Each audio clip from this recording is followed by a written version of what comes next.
Mitch McConnell goes silent on impeachment. Hi, great to have you with us. If you are new to TSD, tap on the subscription button and click the notification bell so you can receive authentic news that you can rely on daily. Senate Majority Leader Mitch McConnell has gone silent on the Democrat-led House impeachment inquiry, largely avoiding public statements on the subject in recent days.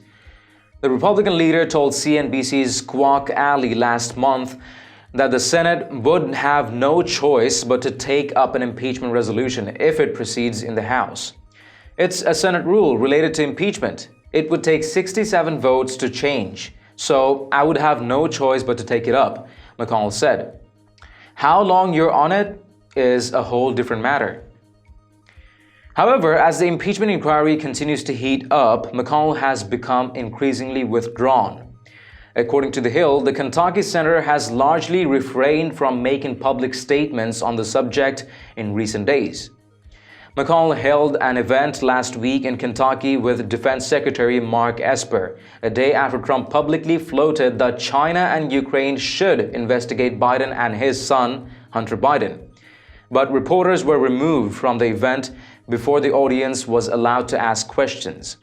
The GOP leader also skipped taking questions from reporters this week when speaking at a Federalist Society meeting in Kentucky, as well as a separate event with Health and Human Services Secretary Alex Azar, touting a grant for the University of Kentucky. Asked about McConnell's thinking and why he's decided not to weigh in directly on Trump's calls for Ukraine and China to investigate former Vice President Joe Biden, a spokesman declined to comment beyond what McConnell has said on the record. It was reportedly McConnell who urged the White House to release the transcripts of Donald Trump's phone call with Ukrainian President Volodymyr Zelensky. According to reports, McConnell said the release would bolster the claim that the conversation was not improper because the speculation about what happened was becoming politically untenable, the Washington Post reported. The transcript of the call does not show any such pressure or quid pro quo as Democrats suggest. The president said McConnell described the conversation as the most innocent phone call, and the lawmaker told Politico in September that it is laughable to think this is anywhere close to an impeachable offense. I've read the summary of the call. If this is the launching point for House Democrats' impeachment process, they've already overplayed their hand, McConnell told the outlet.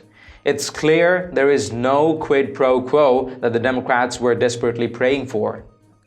McConnell released an ad this month slamming Democrats for their impeachment efforts and vowing to stop it as majority leader. Nancy Pelosi is in the clutches of a left-wing mob, McConnell said in the ad. They finally convinced her to impeach the president. All of you know your Constitution, he continued. The way that impeachment stops is with a Senate majority with me as majority leader.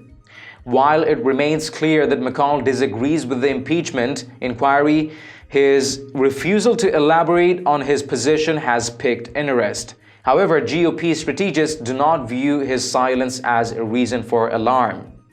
Mitch McConnell has learned there is no point in weighing in on every story, GOP strategist Ford O'Connell said, according to The Hill. Another GOP strategist, Matt Mackowiak, told The Hill that McConnell does not want to add difficulty for GOP incumbents in at-risk districts. He doesn't like to ever get ahead of the conference, and he always wants to be in a place that's helpful to both ends, Mackowiak said. And look, he's obviously very much attuned to the risk that some of those incumbents face, and he doesn't want to make their jobs harder, he continued. On the other hand, he also knows the facts are developing. So, what are your thoughts on McConnell's stance on impeachment? Please let us know your opinions in the comments down below. If you've liked this report, please share among friends and family, and don't forget to subscribe to Top Stories Today. Thank you for tuning in to TSD. I'm David Ravine. See you in the next one.